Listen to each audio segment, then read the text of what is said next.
dawned on me, I'm empowering everybody else. What about yourself?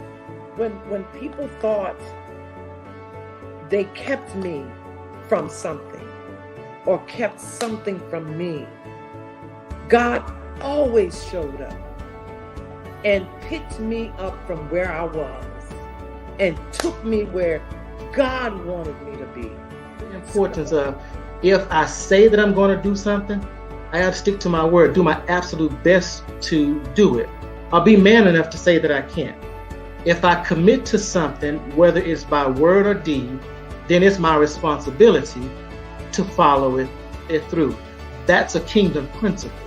That's my responsibility as a man, is that individuals from our culture, especially Black men, the way that we find out who we are and what we are to be in the world, we've got to go back to our healing water. Brothers that were ahead of us, who didn't make all of the right steps, who made some mistakes, but they didn't stay down. They got up. Brothers and men of the village who says, this is what a man should do. Here are your responsibilities. Here are the expectations. Now you craft out your identity from this.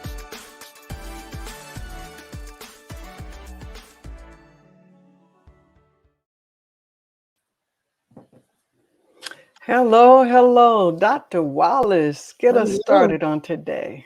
Hello, everybody. So glad to be back, and I'm grateful that we can be back today with some electricity in Texas. And I just saw in California, they're running on the news that Tiger Woods had an awful car wreck where he was tumbling around, where the car tumbled. So we'll keep him in our prayers and keep Texas in our prayers. We're doing wonderfully well in Georgia. Just been cold.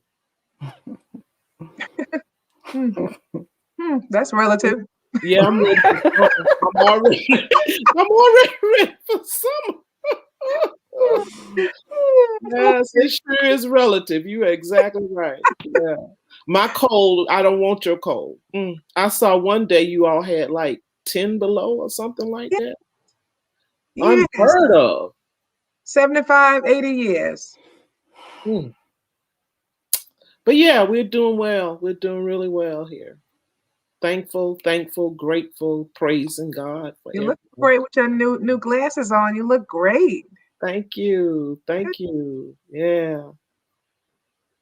Carlisle put me into this.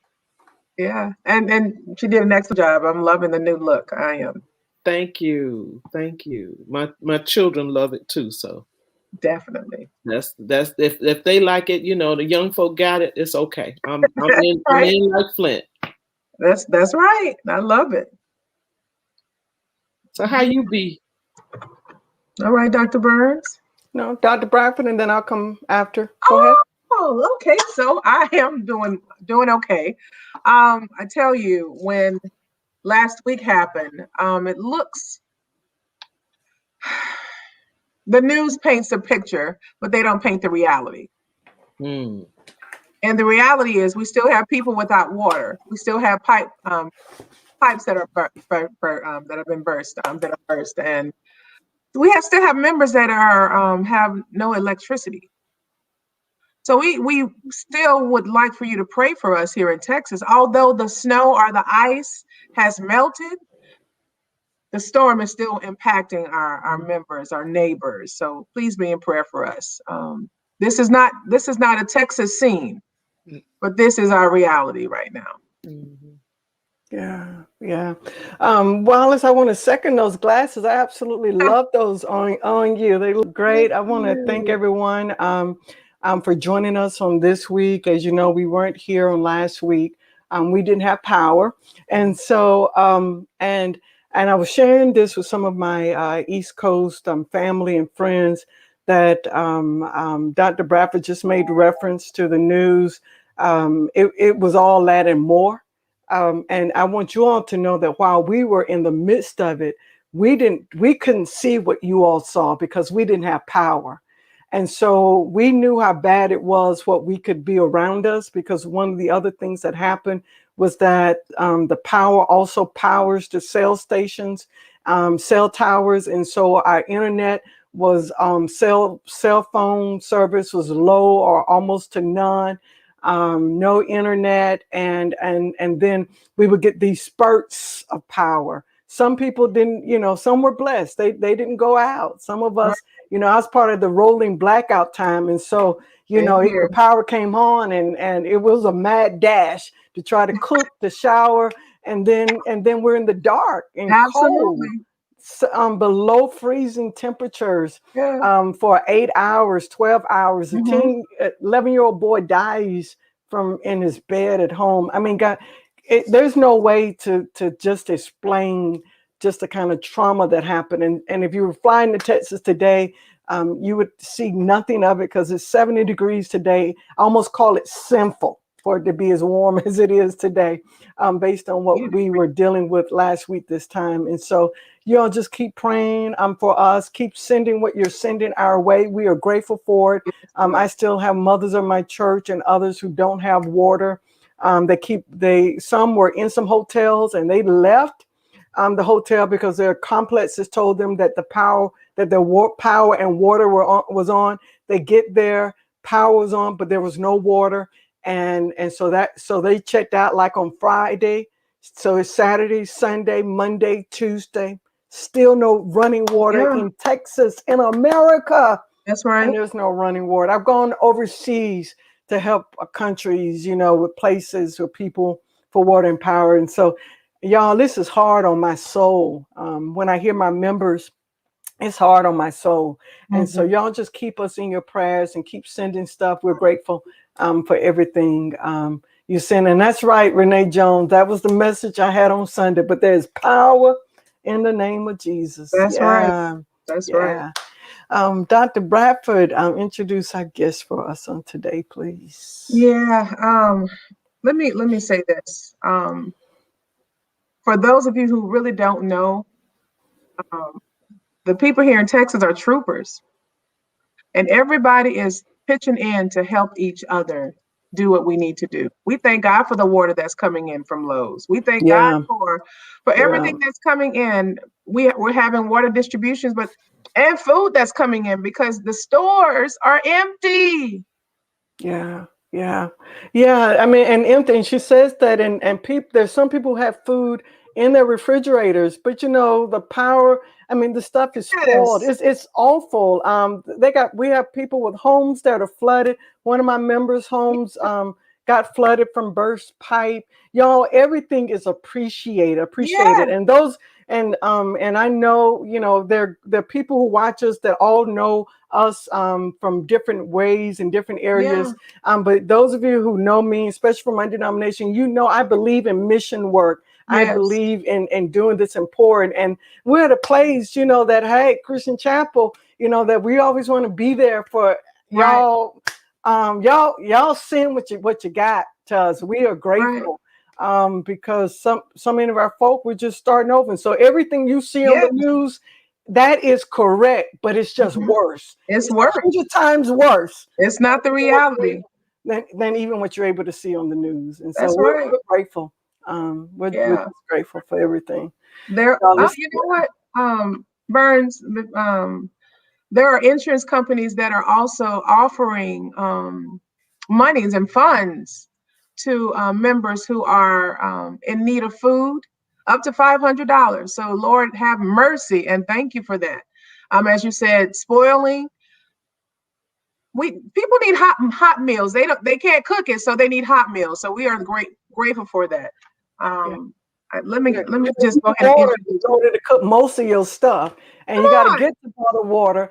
But then the grocery stores, because of what happened to the fuel supply, that then that meant that trucks couldn't get to the grocery stores because the fuel lines are frozen. Come on, y'all! Everything in Texas came to a halt. So think about it. Some people could only stay warm in their cars, but then they couldn't get carbon monoxide of gas at the gas station because the gas trucks couldn't get to us because you couldn't put gas in the trucks because there's no line, no fuel line. Y'all, everything everything. Don't now, as a result of that, the fuel prices have gone up. Yeah, and It's a domino effect. Yeah, and they're high everywhere. In the winter, it normally goes down, but we are almost 265, 255 a gallon.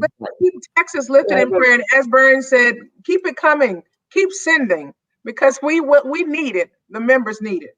Amen. Thank you. My task is to introduce the guest. Thank you for indulging us as we share the reality of Texas. Our guest today. We don't want to forget about Dr. Wright. She's not present with us today because she had surgery on was it 2 weeks ago now, but she is recovering well from her surgery, but in rehab. So please keep Dr. Wright in your prayers. You talk about a trooper. I tell you, that one is a trooper. We thank God. Dr. Paul Brown. We call him Dean Paul Brown. He's born in Newark, New Jersey. Graduated from Orange High School. He then went on to college, to Thiel College in Greenville, Pennsylvania, and completed his BS in criminal justice from Rutgers, University of New Jersey. Dr. Brown received his Master's of Divinity degree from Phillips School of Theology and at the ITC in Atlanta in May 91. In the spring of 98, Reverend Brown completed his Doctor of Ministry degree from the United Theological Seminary in Dayton. Under the leadership of the late Bishop Ori Broomfield, Dr. Brown was ordained deacon in 84 and elder in 86. He has since pastored churches in Springfield, Missouri, Chesnee, South Carolina, Anderson, South Carolina, and Washington, D.C. From 88 to 91, Reverend Brown served as teaching assistant for Dr. L.H. Welchel, then chair of the Department of Religion and Philosophy at Clark Atlanta University. He has also served as a continuation education instructor for Howard School of Divinity from 2000 to 2006. This man is well educated. On July 4, 2014, Dr. Brown was named interim dean of Phillips School of Theology at the ICT in Atlanta. And on January 12, 2015, by unanimous vote of the Board of Trustees for Phillips, Dr. Brown was officially named President Dean. Dr. Brown has also written articles for various Lenten publications, Vacation Bible School literature, and most recently, he is the author of his self-published Stress and the Pulpit. And when I tell you that book is a go-to read for pastors, and even those who are not pastors, is a great read. Since May of 2012, Dean Brown has served as a consultant for the African American Affairs Program for People for the American Way, based in DC. I want you to welcome our guest today, none other than the Reverend Dr. Paul Brown. We are so glad that you're here, Dr. Brown. How are you doing? I'm well. How are you all? Wonderful. Of course, we're a little touched, but we're good. Considering everything that's going on. We're good though. Well, we here in Georgia and certainly on the East Coast. And I heard Dr. Burns talk about her East Coast family, of which I am a part of. We are here for you guys. When I was pastoring, I took 2 truckloads down to New Orleans and I'm prepared to do that again to Texas. Ain't nothing but a hop, skip, and a jump from here. So y'all just say the word and we'll just tell us what you need. We'll get it over there to you. Believe that. That's real talk. Real talk. No, we know. Thank you. Ain't nothing to get a truckload over there to Christian Chapel, back it up and unload it. I mean, we're ready. Just say the word. I mean that. And if y'all don't say anything, Yes, sir. I'm going to Yes, talk thank you to for Bishop. that. If y'all don't say anything, I'm going to talk to Bishop Brown about it and just do it anyway and see what he thinks. Because, yeah, that's what we do. We help family. Amen. Oh, okay. Well, I tell you, today we're talking about why choose an HBCU. Mm-hmm. And of course, you know, it is getting this national recognition because of our Vice President, Kamala Harris. Mm-hmm. So why now? Why now? Why is it a good idea to go to an HBCU? And I think it was always a good idea, quite frankly. I just think that Love it. because of events, you know, and the perfect storm of events, if you will, with Black Lives Matter, with the various movements that have come as a result of the incessant killing of innocent Black persons, which today I just found out and learned about another gentleman shot and killed. This happened last September while crossing the street in California, jaywalking, killed. You know, because of the rise of this kind of stuff, and certainly notwithstanding Vice President Kamala Harris's election, you know, the HBCU has become in vogue again, if you will. I quite frankly feel it was never really, and it was always the reality. It's just that, and I'll say something about this later, HBCUs have been given a bad rap, even under the previous administration, contrary to what some folks want to think that the previous administration did for HBCUs. There's so much more this country, can I use this language, owes HBCUs. Mm-hmm. And when you talk about reparations, as far as I'm concerned, this country owes all HBCUs. You know, they owe them. They ought to be paying their budgets for the next 20 years My for the God. works that African Americans have done in this country to build this country and have to deal with the evils of racism, even after the emancipation with the Black codes, which ultimately led to Jim Crow, which ultimately led to enforced segregation, legalized segregation, government sanctioned segregation, which gave birth to HBCU. So as far as I'm concerned, governments owe. There should be a bill. If I'm not mistaken, there is a bill out right now. I don't know the House number for that bill, but I don't know if you all are aware, there's a bill out right now to forgive student loans, you know, and I'm saying to myself, if they can come up with a bill like that, then they should be able to come up with a bill to help increase funding to HBCUs. If you want to talk about historical context. My God. Yeah, but what I'm hearing, 10,000? Some are saying They want to 50,000. cap it at 10,000. Yeah. Right. But what does it actually That's mean a when you have lot. one that owes 250,000 in student loans? Again, when you look at, you know, I just think, you know, I'm just so sick of the Republican hypocrisy. You know, these folks want to talk about small government and all this other kind of foolishness, you know, gun rights, gun advocacy, and small government. And, you know, they're all about protecting America, America first, making America great again, and all this other kind of nonsense, which is nothing but code language for the consistent racist policies that have perpetuated in this country. And I just think that that's laughable. You know, when you tell somebody you want to cap something at $10,000 and they're looking at, for people who've gone to medical school, $200,000, $300,000, $400,000 in educational debt. That's just, I don't even know what to call that.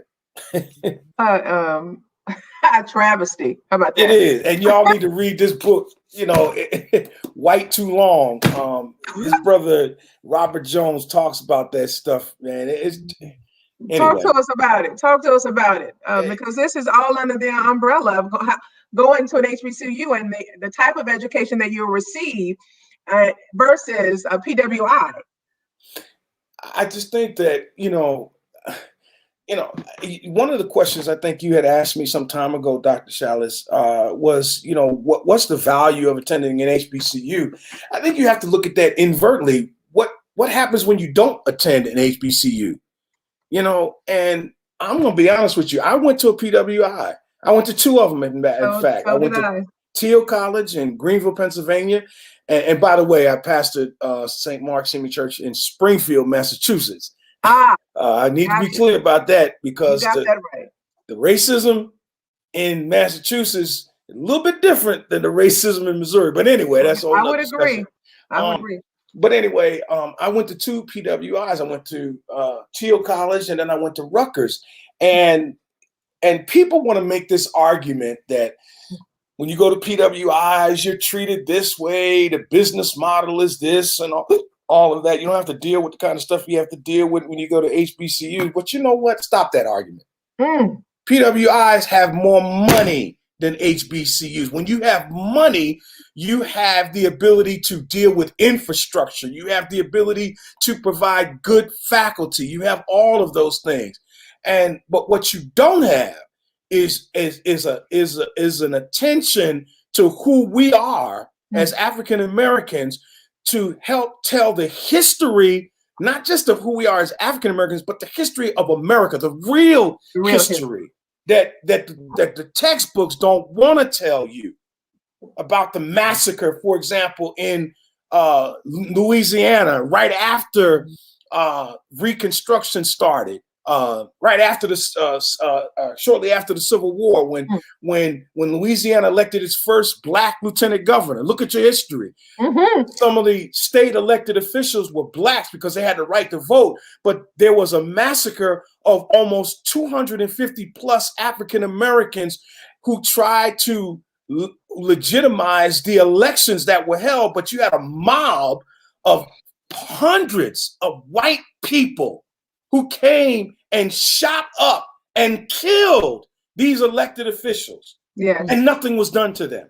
And not only was nothing done, they built monuments to that event, which still stand to this day. So when you talk about, you're not going to get that in some college. When you talk about American history, they're not going to teach you that, because their professors don't know that themselves, most of them. And even if they do, they know that inherently it's against their interest to a certain extent to teach that. But that's just one example. I'm simply saying that when you go to an HBCU, you're going to get an unapologetic Afrocentric environment.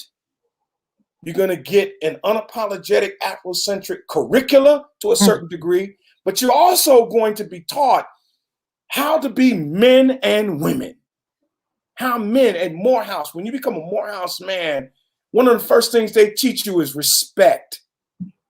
Respect of yourself, so you can respect everyone else. Because a lot of those brothers who come there, even though many of them come from good means in terms of their, family financial standing, some of those brothers still don't know how to treat women, don't know how to talk to each other.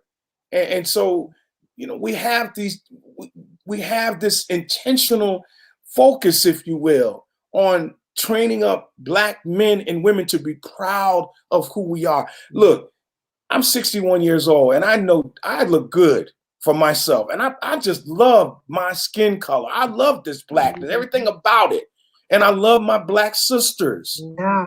Ain't nothing more beautiful, in my opinion. And I'm not trying to patronize y'all, but I have 6 older sisters. And I love every last one. They are beautiful women. Patronize us. Don't apologize. Patronize us. Come on. But I'm just saying, I'm being serious here. Part of the problem that we have, we get to this point where we don't talk about that. And that's what they try to teach you, or at least some of the brothers, they might have missed that class, but I know that's what they try to teach you. My good friend, Dr. George French, is now president of Clark Atlanta University. He was president prior to that of Miles College and did a phenomenal job there. And he's doing a phenomenal job over there at Clark, which, as you know, is a United Methodist institution, but its board is predominantly African American, and he's trying to instill some of the things that I'm talking about in this conversation with the students there at Clark, Atlanta. That's a great segue. What about churches and Black schools, HBCUs rather? What role do you believe the churches play in our HBCUs?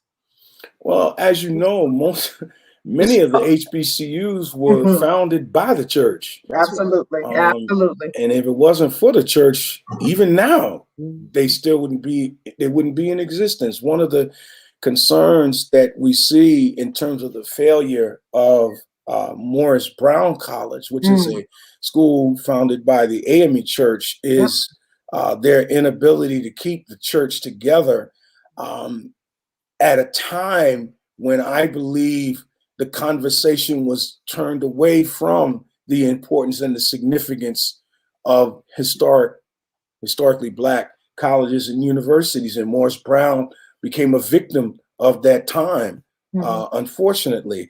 Because the truth of the matter is, let me just say this, and it's funny that we're having this conversation because I just got off a meeting with the chair of the board of ITC, who is one of our bishops, Bishop Teresa Jefferson Snorton, and President Matthew Wesley Williams, and we were talking about the need for HBCUs across the country to change their business model.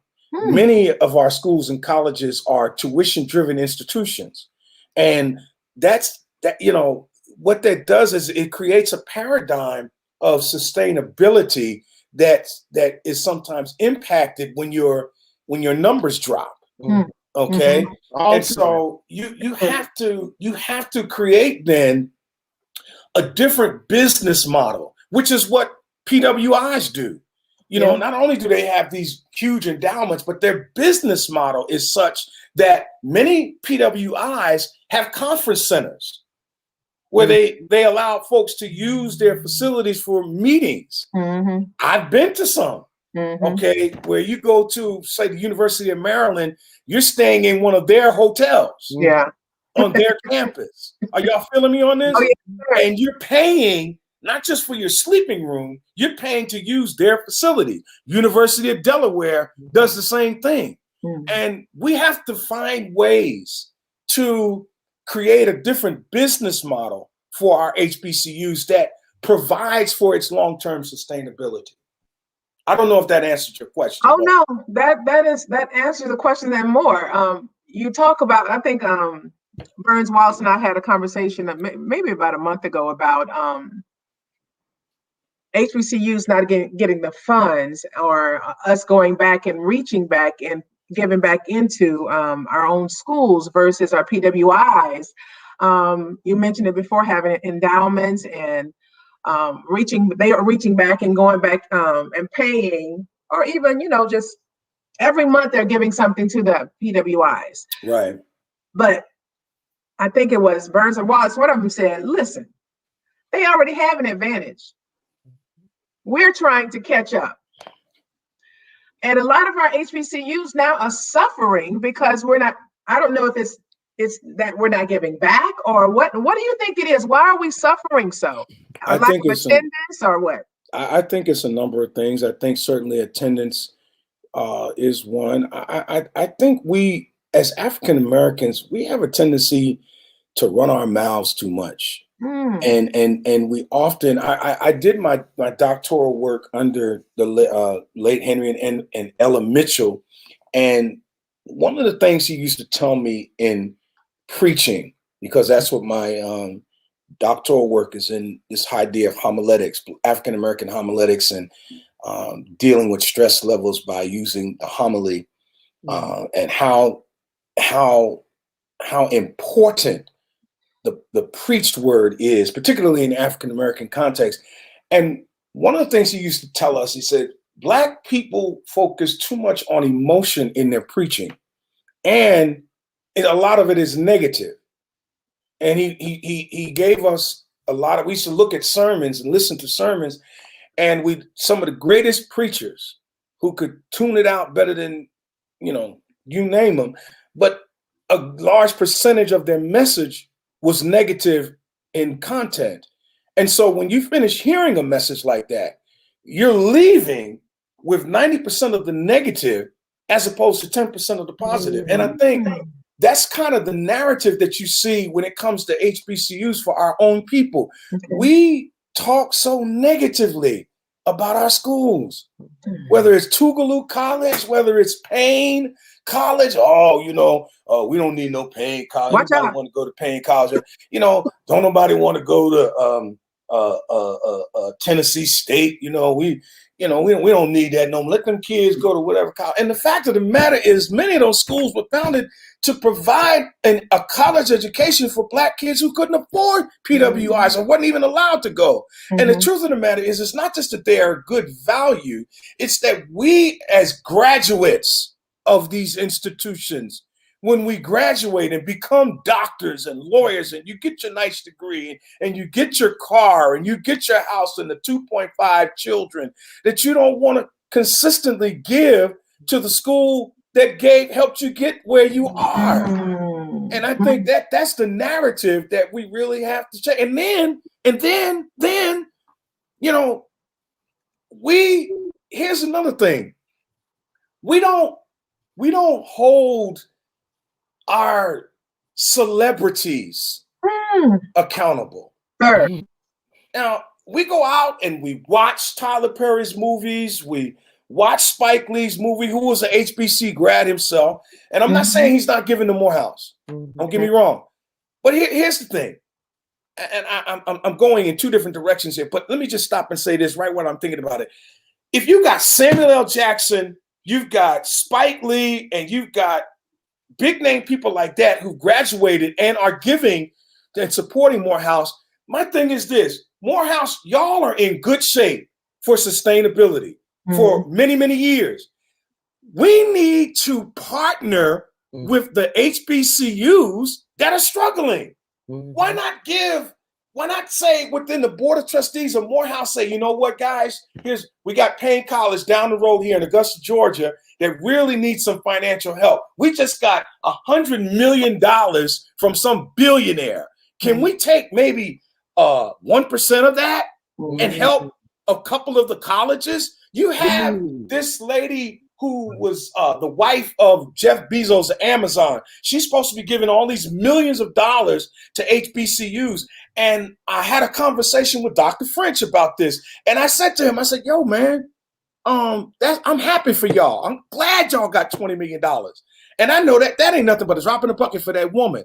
But I was like, and I spoke to him directly because he's my friend. And I know he won't say anything. I hope he doesn't get mad at me for saying it. But I said, like, yo, man, why don't y'all spread that wealth, man? Every school in the in the AU Center got money from Amazon except ITC.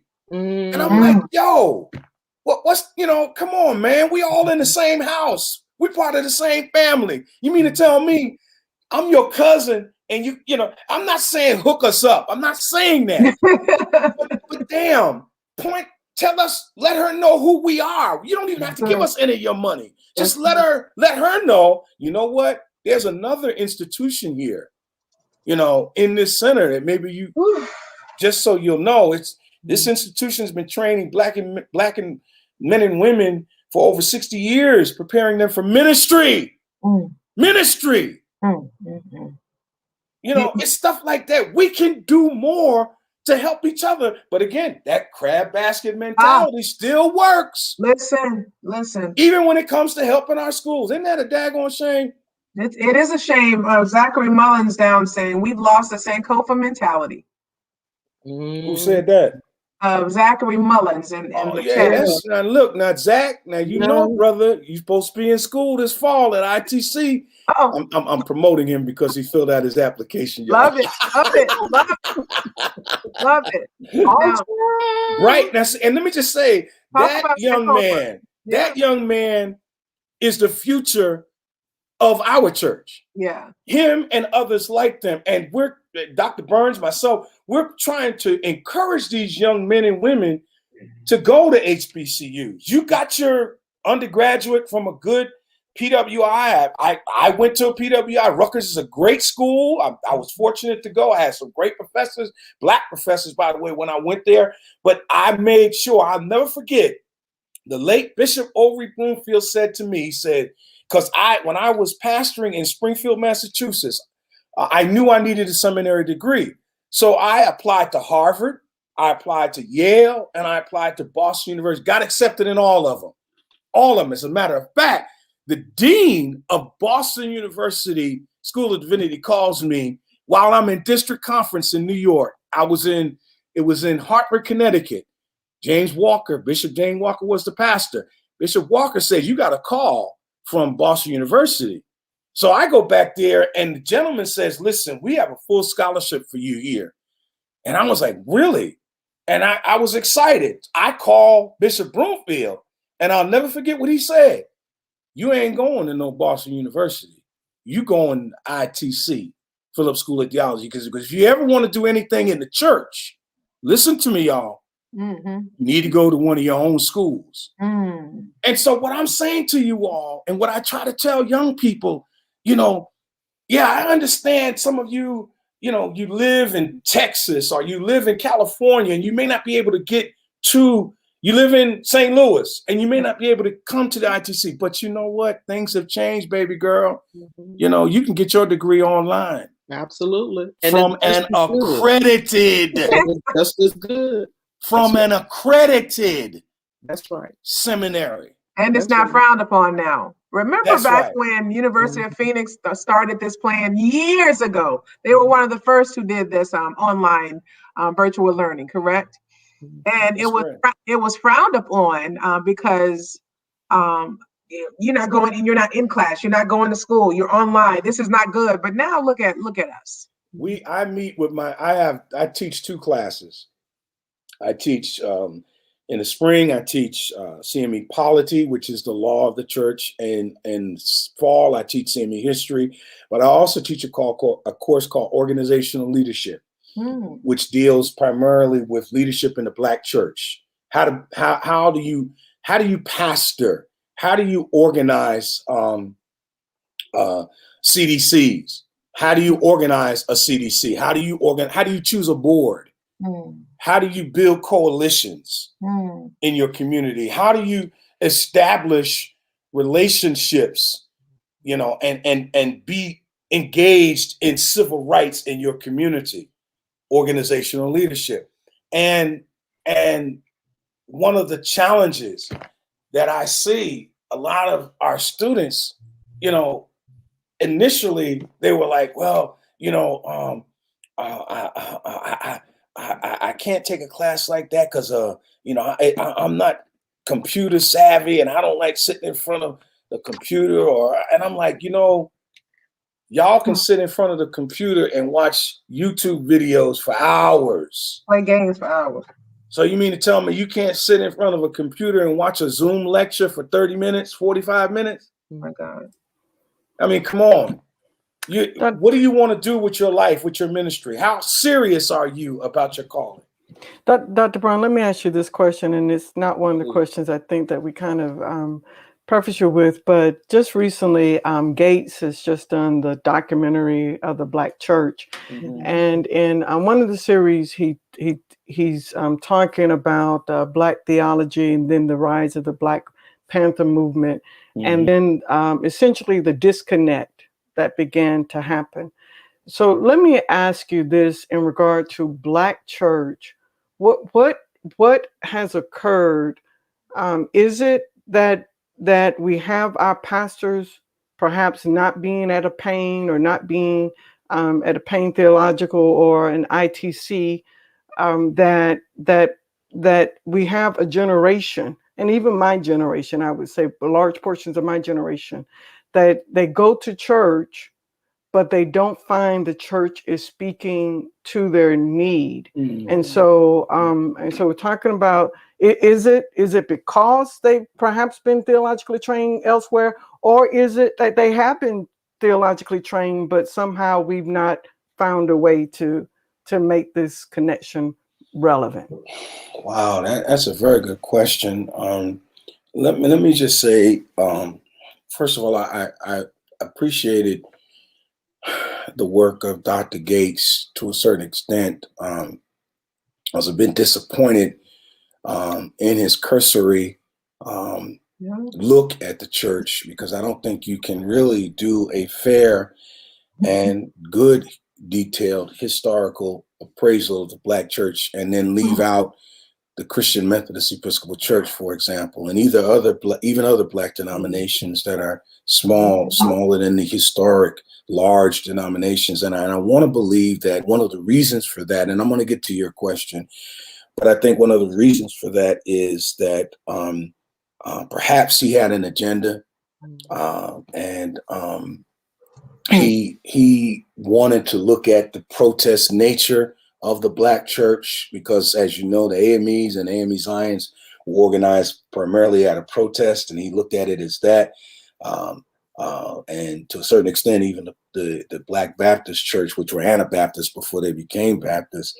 But what I found interesting, though, at the end of his program, he returns to his church in West Virginia, which is a white United Methodist Church, that had Black members in it. I was surprised by that.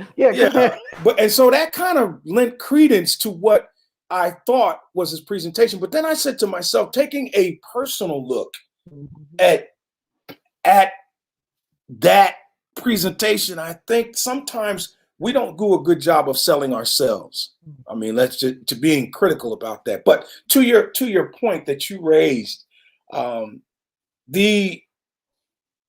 of the problems that has existed in the Black church leadership is education, one of the challenges. And I think historically, Black folks weren't necessarily,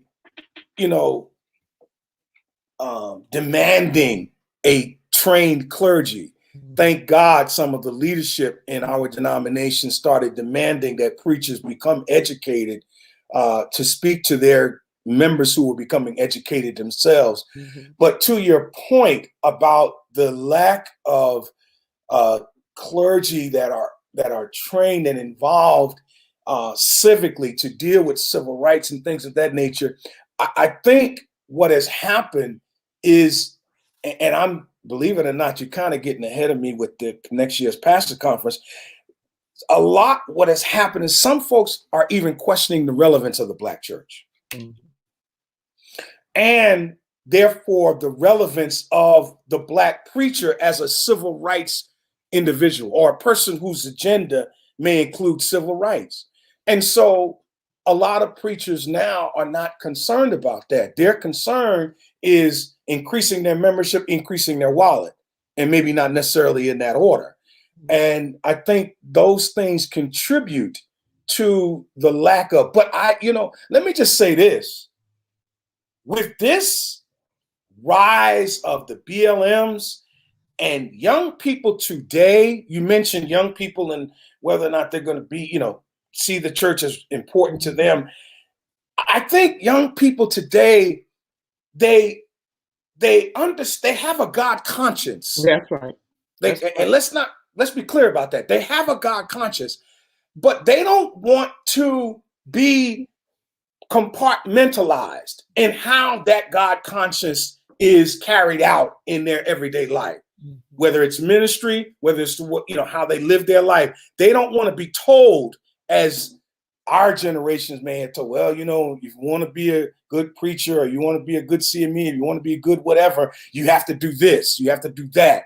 Young people today, they're creating their own narrative, okay? And they're creating their own band of leadership and what that looks like, because it speaks to them. And so what I think is happening, you're still going to have that need for, I believe, and I think somebody in Dr. Gates' presentation said, I don't care what anybody said, Black church is still the most important institution in the community. Absolutely. That bar none. And that's not going to change simply because of the dynamics of where we are as African Americans in this country.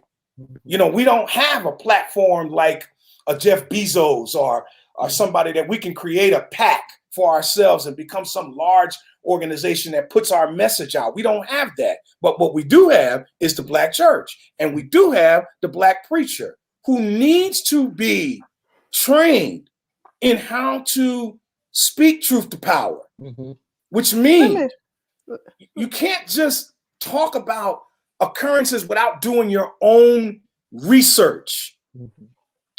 Let me ask this I question. hope I answered part of the question. You are, and if I can, as a continuation to that, let me ask you this question. I continue to hear about young people and the church, young people in the church, and perhaps it is just how I see Scripture, but I don't see really anything that occurs in Scripture that has not occurred from a millennial, as what we would say.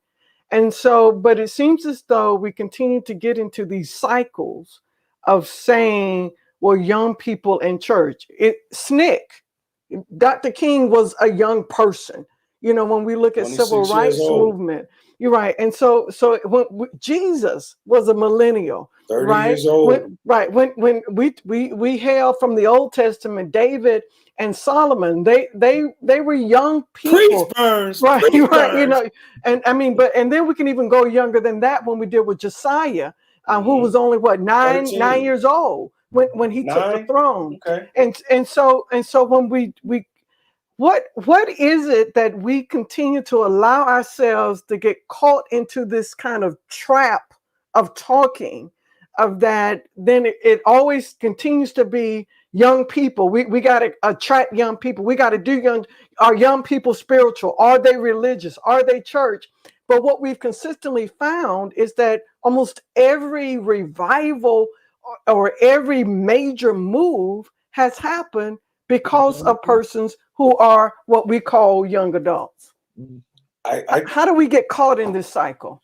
I think you're absolutely right.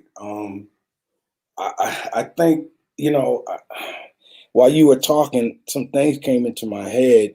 And I remember having a conversation with one of my mentors, the late Bishop Thomas Lanier Hoyt Jr. And I asked him, you know, what was going to be his and his contemporaries' legacy. And of course, he told me he wasn't really sure at that time.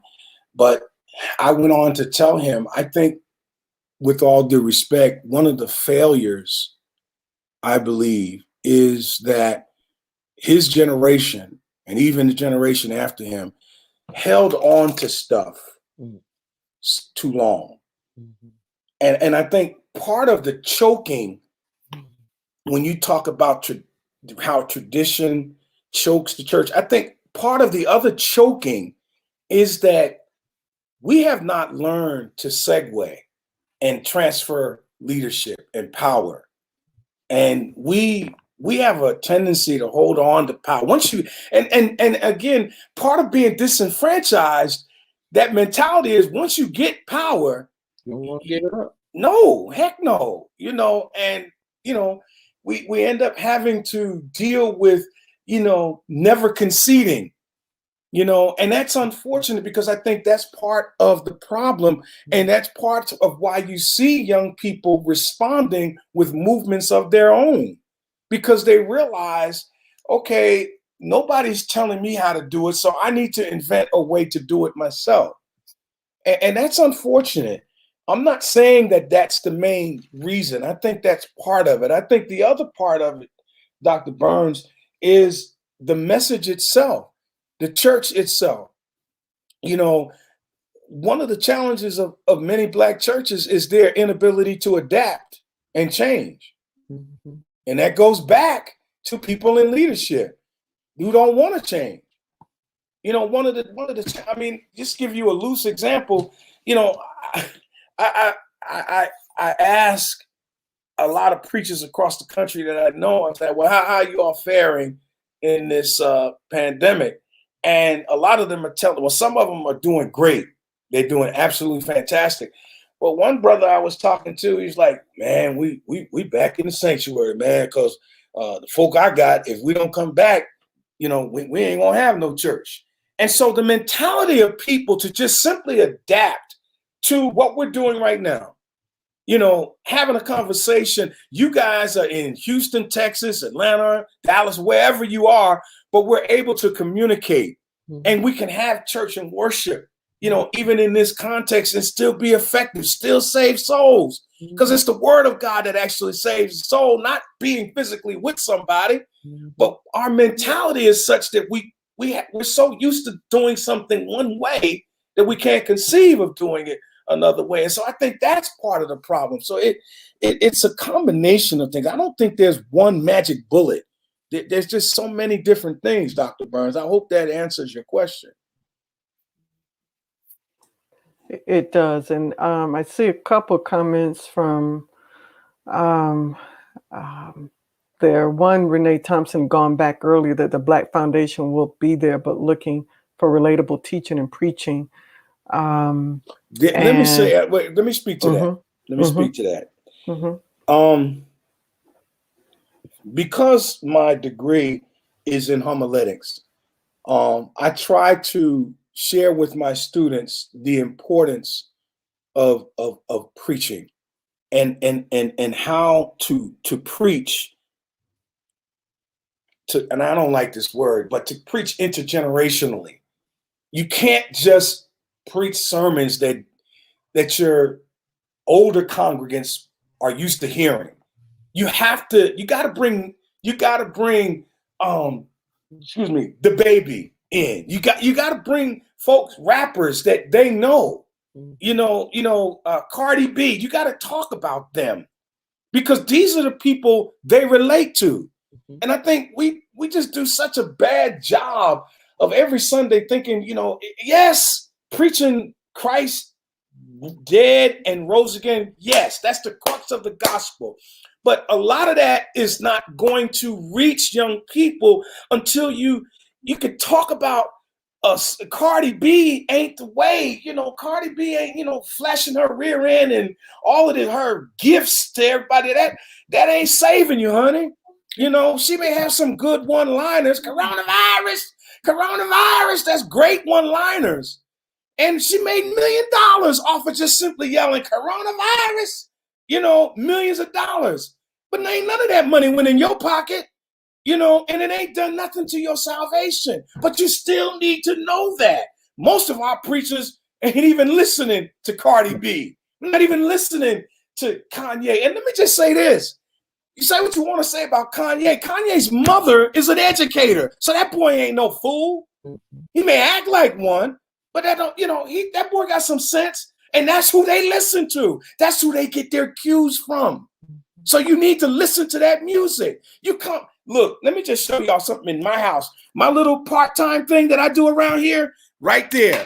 That's my little, I showed you that. That's my little, I was a DJ. That's how I got through college.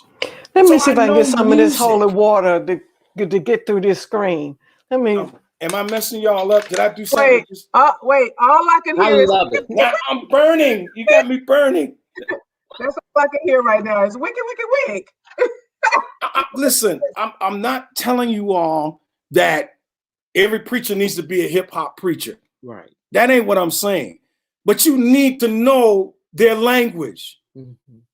You need to know what the word curve means. Mm-hmm. You need to know what they're talking about. How are you going to relate to somebody and you don't even know their language? Mm-hmm. That's the problem that white folks have with black folks to this day. And we got a beautiful culture. That's the beauty of our culture. We adapt. We create slang. We create colors. We create fashion, all of this stuff. We're brilliant at that, but it doesn't translate religiously. Wow. In the church. Not able to relate, but want to steal the culture all at the same time. Well, we need to read, though. We got theologians. I didn't mean to go off on that like that, It's fine because it's actually all relatable, right? Yeah. That's how I relax. I'm just being honest with y'all. I turn on my music. I'm not a scratcher. I'm what you call a blender. All right, that's scratching. I know how to do it, but that ain't me. I'm from the 70s and 80s, where blending music is what became producing, which ultimately led to sampling. Y'all ain't hearing me, but anyway, go ahead. I'm sorry. Oh, you're in the house. We know what time it is. I think we also need to read more, Dr. Brown, because Michael Eric Dyson for years have talked about the theology of rap music. And yet we don't even look at it. These dudes and females, they are poets extraordinaires. And I'm talking about, I love my young sister who was at the inauguration and then on the Super Bowl. Love her. Girl got it going on. Bang, bang, bang. She just like that and a bag of chips. 23 years old, 24 years old, whatever she is, writing poetry like that. But guess what? Rappers been doing that since the mid-70s. I mean, even before that, James Brown, was rapping. But these guys take it to another level. And you're absolutely right. They're poets of our time. And here's the thing, y'all. They have found a way to use rap to speak to the current situation. Now, some of it is laden with profanity, but when you get rid of that profanity and you listen to what they're saying, listen to a song by No, we too holier to listen to the cussing. My friends get upset with me, but we have problems with that. But it's okay. Go ahead, Dr. Dean. Listen to a song by let me find my cross. Wait, hold on, wait. I got a cross somewhere. Let me find my cross. Time out. I'm getting too heavy for y'all. I'm sorry. Dogs will holler, Dean. I'm sorry, y'all. I'm sorry. It's okay. It's okay. You got part of us over here. Go ahead. I listened to. I'll never forget this. I was in a barbershop and I heard this song that had a really nice beat, had me bopping my head. But then I was listening to the words of the song, and the song was "Animal Farm" by Dead Prez or whatever his name is. I can't recall his stage name or whatever. It's a phenomenal song, and basically, what this brother did is took the story of Animal Farm and made it into a song, but it makes you realize what has happened to Black folk. Wow. And I was like, this dude is off the chain. And that the creativity is phenomenal with these young people and rappers. It just blows my mind. But we want to keep them out because they cuss too much. But the funny part about it is some of us, deacons and stewards and stewardess, when we get out that church, we cuss more than they do. I'm just saying. Let me raise both my hands so you can see. I'm just okay saying. With that. I know nobody on this call does that, but I know. Yeah. And you know how I know? Because I've been cussed out by some of them in church. Absolutely. But we do. What I'm hearing you, Dean, and I have always said that my ears don't catch the words, but with closed captions, we can put that music, the rapper, on YouTube with closed caption, and then you can read what they say and have a better understanding. So, I'm having to come out of my shell as well. Wallace, we at our time, but Wallace, did I hear you just say put closed caption? Yes, I said yes, because I can't hear it. I'm the oldest one in this group. Okay, I'm 70 years old down there. I'm almost 70 years old. So it's hard for me to understand what they're saying. So I gotta put the closed captions on, all right? I ain't shame. Ain't no shame in my game. Hey, when you don't know, you better read. You gotta read.